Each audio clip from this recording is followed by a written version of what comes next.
Today is the 8th of January 2026 and I just turned 22. If you're new here, my name is Tigger. I'm 22 years old and I'm documenting my journey to building a life I'm proud of. Over the last few years, I've made lots of decisions. I've tried a lot of things. I failed at some of them and learned from a lot of them as well. And I'm slowly becoming the person that I've always seen in my head. So in this video, I want to share 22 lessons that I've learned at 22. And just so you know, this is not advice from someone who has life all figured out. It's from someone who is learning every single day, trying to implement as much as possible, and trying to see how much stuff he can make from his life. It's genuinely just honest lessons that I've learned from my journey so far. To make this easy to follow, I've grouped the lessons into 6 areas: mindset and self-awareness, direction and life design, work, craft and skill building, money, business and valued creation, faith, and then finally growth, patience and seasons. You don't need to agree with everything I say, just take what resonates with you and leave the rest. So let's dive in. The first thing I want to talk about is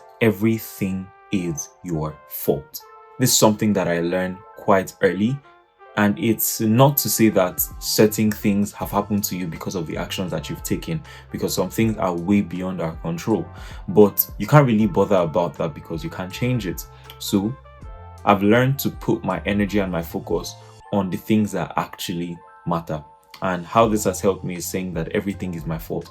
The things that I have now, the things that I don't have now, they are my fault. The life that I'm currently living, I've not reached the person that I want to become in my head, and that is my fault because of all the actions that I've taken so far. The second is decide what you actually want. I used to think and talk about it a lot, how a lot of the goals that we have are not really ours. And this used to be me for the longest of time. I like to be the best at everything I do. So I remember when I was growing up, I was telling myself I wanted to become the richest person in Africa and then the world, as it were. But as I began to grow and understand a couple of things, I started asking myself why. Like, is that necessary? Is that really what I want? Because a lot of the goals we have are inherited. Do you really want to graduate with a first class? And anyone that knows me knows that I'm not mediocre. Neither do I preach that. But do you want to graduate with a first class? Do you want to make all the money in the world?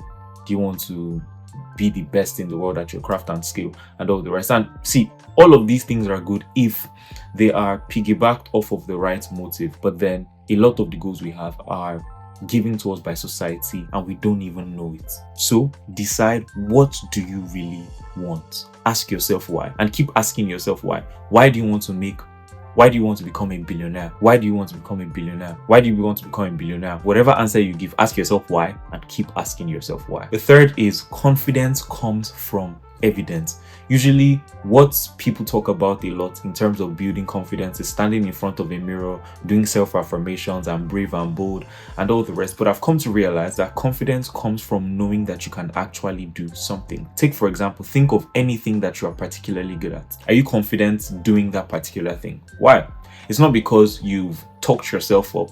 It's because you've done it so many times that you know you're good at that particular thing. And that's exactly where confidence comes from. So do whatever it is that you're afraid of. Do it scared and keep doing it till your brain can get the picture and the idea that you're good at what you're doing. And this is where real confidence comes from. And then the fourth under this bracket is the power of yet. You see, many people have a fixed mindset. Many people have a fixed mindset to a lot of things. Oh, the reason I'm not making a lot of money is because I don't know how to network, or I don't know how to talk to people, or I don't understand sales, I don't understand marketing. But if you can reframe that, because there's a flip side to it where you are lying that you know everything. I understand marketing in Jesus' name. I know how to, stop. It's to reframe it. Instead of saying I don't understand marketing, you're saying I don't understand marketing yet. I don't understand sales yet. I'm not a good public speaker yet. And what that does is reframes your mind to get you on the path of becoming better at what it is that you want to do. You can design the life that you want. You see, I love this concept so much, life by design, that you can create the kind of person that you want to be, that you can see something and go on the journey to becoming that thing, as long as that thing is feasible and possible. So the person that you see in your head, the kind of life that you want to live, you can become more disciplined, you can build better habits, you can get good grades, you can make a lot of money. Just go on the path to becoming that person. You can design the life that you want to live. Life doesn't happen by accident. It takes intentional effort every single day. Number 6, your vision should decide your commitment. You see, I see a lot of people doing a lot of things, especially young people. And if you're in school, school is designed to stress you and just make you busy. But if you're always ending the day having done a lot of things and feeling, oh, okay, I did a lot of things today, I wasn't just lazing around. Whilst that's not bad, it's not really the best, because you need to do things that will get you closer to the person that you want to become. It's not random efforts that would lead to fixed results. It's fixed things done at regular intervals that will lead to a predictable outcome. And this is exactly what you want to do. So you want to become a good public speaker. What are the steps to take every single day to getting there? You want to build your business. What are the steps to take to getting there? You want to graduate best in your class. What are the steps to take to getting there? So your vision should decide the commitments that you take on. Don't just do things randomly. Does it align with the person that you want to become? Number 7, clarity comes from doing, not planning. I saw a quote somewhere that planning is man's futile attempt to trying to know everything. And what's interesting about that is, no matter how much you plan, more often than not, the things that you do are never going to go according to plan. So you may ask, what exactly is the purpose of planning? Well, the purpose of planning is to get some direction, is to at least stay within the confines of certain things. But a lot of the things that you want to do, you would only discover them once you start doing. I didn't know this was the route I was going to take when I started YouTube. I didn't know this was the route I was going to take when I started my business. And all these type of things, you only discover when you go on the process of doing the thing. So what I usually advise is, of course, plan well, plan a lot, but get like the minimum viable plan that you need to get started on something. And then just plan as you go, because you'd be more informed, you'd be better informed, you'd be well versed on the things that you're doing, and you'll be able to make better decisions. And this leads me to the 8th lesson. Direction comes in phases. You must understand that you can't know everything at once, so don't beat yourself up. I used to be so, everyone's talking about a 10-year plan, a 20-year plan. Like, I don't think I have a 10-year plan, maybe a 5-year, but I don't think I have a 10-year plan, right? Or a 20-year plan. And I'm not really bothered, because direction comes in phases. And just piggybacking off of what I said, in the previous point, if you go on the process of doing, you would eventually know exactly where you are meant to go. The 9th lesson is develop skills that support the life that you want to have. If you go on social media, what you're going to continue to hear is learn skills, build your skill set, learn how you come skills. And that's good. And if you don't know what it is that you want to do, or you don't know the kind of life that you want to have, that's fine. You can dabble into different things. Someone asked me a question, they don't know what it is they want to do. Can they dabble into different things? I said, yeah, you actually can. Just don't go full in on everything, because that's not going to work. So you can just do a little bit here, find what piques your interest and go on. But then if you have an idea of the kind of life that you want to live, make sure you're learning skills in that direction. I'm not going to ever buy a course on video editing, because that's not the kind of life that I want to live. I'm not going to buy a course on maybe say playing the violin. That's not the life I want to live. And as interesting as some of these things are, and I'm not saying you can't have hobbies, please, by all means, but I'm saying let your priority be on the skills that would compound into the person that you want to become, because all of these things, they eventually compound. At some point you're learning sales, at some point you're learning public speaking, at some point you're learning networking.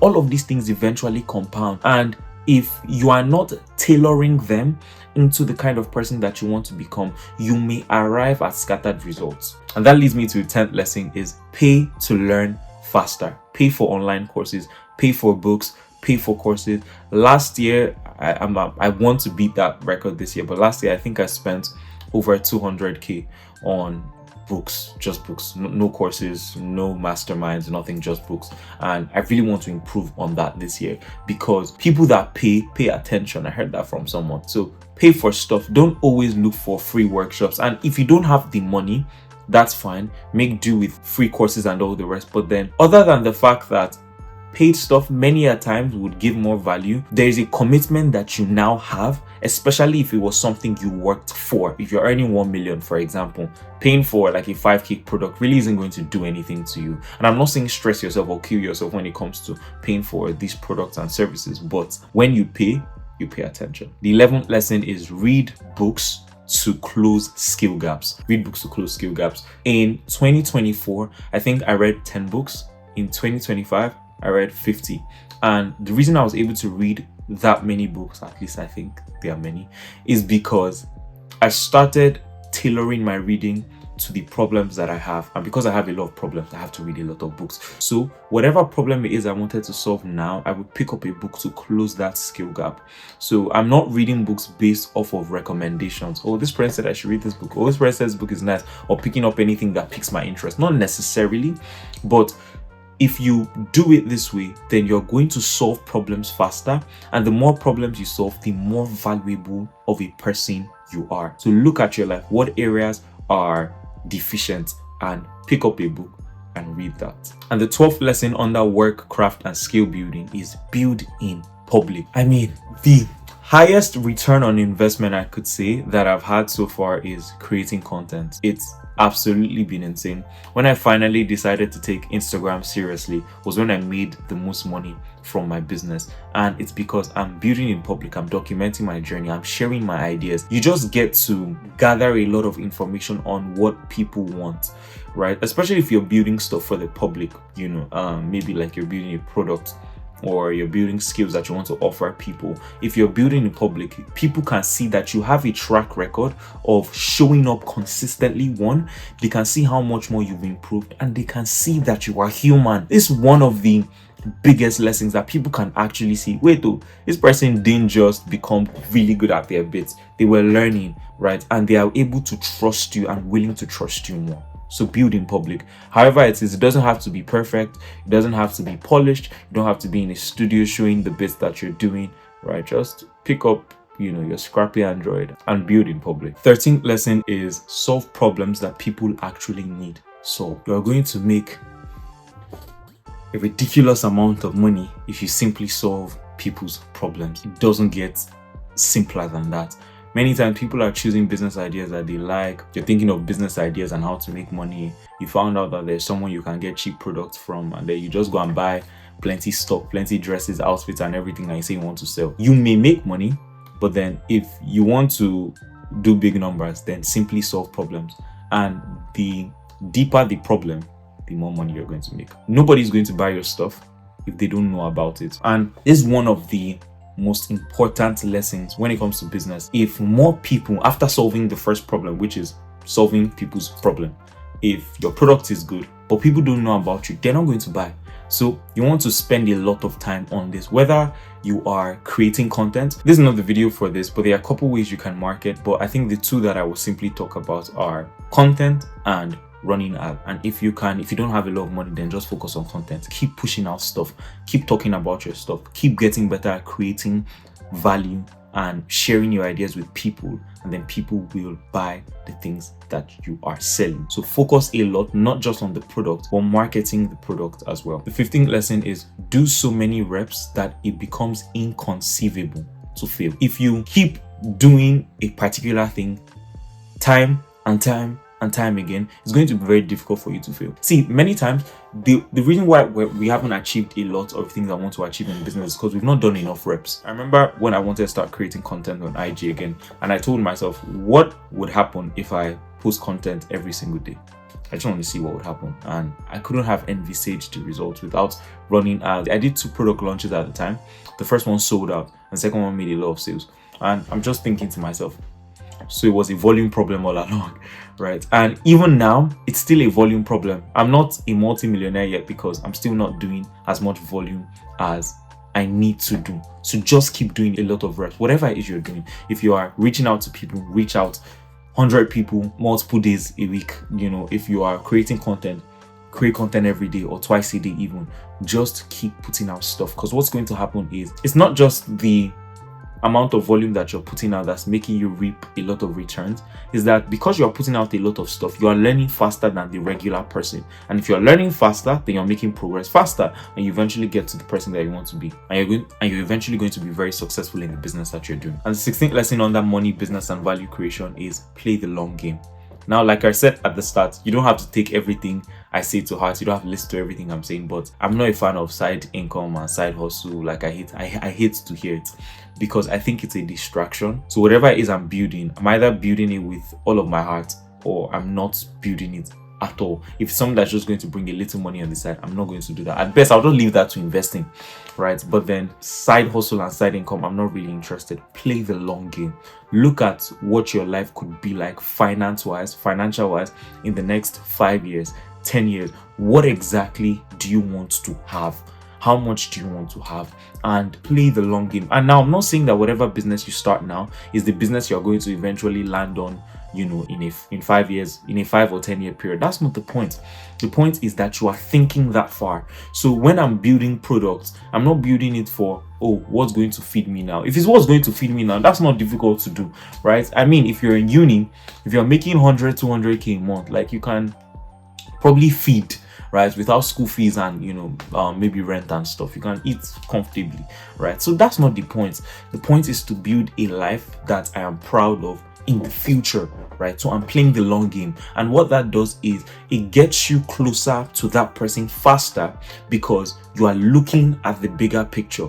You're getting paychecks now, 50k, 20k, right? And you're grateful, but that's not what you're gunning for. You're gunning for bigger numbers, because you're gonna have kids one day, you're gonna have family, you're going to have to pay your rent someday, if you're not already doing that. And side hustles isn't what's going to get you there. So play the long game. Now, this bracket is very important to me because it's such an integral part of my life, and I think I talk about it every year, and it's faith. So the 17th lesson is give your life to Christ, be born again. One of the things that I've come to understand and learn is that nothing can matter more than eternity. Think about it. Eternity is unquantifiable. You can't quantify it, right? But then, max, we're going to live 70, 80, 90 years. So whatever side we end up in eternity matters to us a lot. So I started asking questions about the faith, started asking questions about Christianity, started doing studies by myself, and I realized that as spiritual as Christianity is, it's also very historical. It's rooted in history. There was a man named Jesus that walked the face of the earth. He existed, and the documents that talks about his life is historical as well. Reading through the pages of scriptures have changed my life, and as much as I talk about productivity and I'm trying to improve my life and all the rest, nothing, and I mean absolutely nothing, can and will matter more than eternity. And the only way to get there is by being born again. 18th lesson is involve God in every area of your life. This is something that I just started to learn in 2025, and I'm still even learning. I would involve God in, because I'm very active in ministry, as it were. I love my local church. I'm active as well. So involving God in those areas, involving God in my devotion, involving God in my purpose and what it is that I have to do. When it comes to things like finances and business, I wasn't doing that. And everything changed in September 2025 when I decided to let me involve God in every area of my life. He cares. He's not just interested about when you're in church, when you're lifting up your hands. He's interested in every area of your life. And plus, I've come to realize that over time, I really cannot order my own steps. I don't know a lot. 19th lesson is give God your all. I always say it. If you want to be a Christian, be a Christian, right? And do it fully, wholeheartedly. If you want to be a bad boy, do it with your chest. Let people know. Express yourself. It's your day. But then if you've decided that you want to be a Christian and you want to commit your life to following Jesus Christ, then do it with your full chest. There's no point doing it partially, coming in, coming out. The Bible talks about people who are lukewarm and how God will spit them out of his mouth. So it's very important. Just give your all. You're a Christian, give your all. Do extra. Nobody achieves anything great by giving themselves partially to devotion. Nobody does. So have goals for your prayer time, have goals for Bible study, have goals for evangelism, for discipleship. Give your all. And the final lesson under this bracket is keep eternity as your goal. No matter what it is you're chasing, no matter what it is you are focusing on, whether it's academics, it's business, it's your relationship, remember there's still an eternity to go to. Jesus says, what shall it profit a man if he gains the whole world and loses his soul? It doesn't make sense, man. From a logical standpoint, it doesn't make any sense to exert yourself to everything on earth for 80, 90 years and then get to eternity and be found wanting. So always remind yourself, pinch yourself if you need to. Eternity is a goal, eternity is a goal, eternity is a goal. Jesus says in the book of Matthew that where your heart is where your treasures would be. He basically talks about how we should lay up and store our treasures in heaven. And now for the final bucket, the 21st lesson is boredom is part of the process. Embrace it. When you go on the journey to becoming the best version of yourself, everything is not going to switch instantly. You're going to keep doing your habits day in, day out, going to be working on your goals, and realize that you're not seeing that much change. But that's the point where you have to persevere, because it's going to get boring. You're going to see change immediately. If you're working on a business, it's not going to be successful immediately. In fact, you might fail a couple times, but this is what really makes the difference, to keep going on when it doesn't really look like anything is working. And so my 22nd and last lesson is, if you don't quit, you simply can't lose. One thing that I can say is time rewards consistency. If you just keep doing it, if you just keep showing up every single day, eventually the distinction will be clear. That one was a good one though. That one was a good one. That ending, it was good. It was good, you can't lie. So those are the 22 lessons I've learned at 22. Some of those lessons took years to sink in.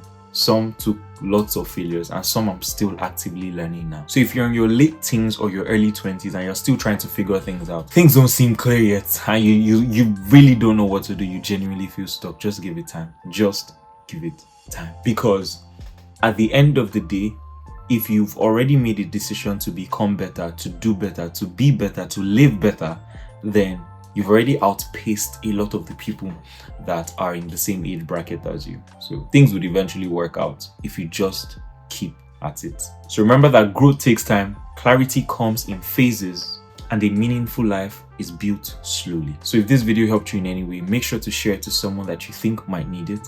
Thank you so much for watching. See you in the next one.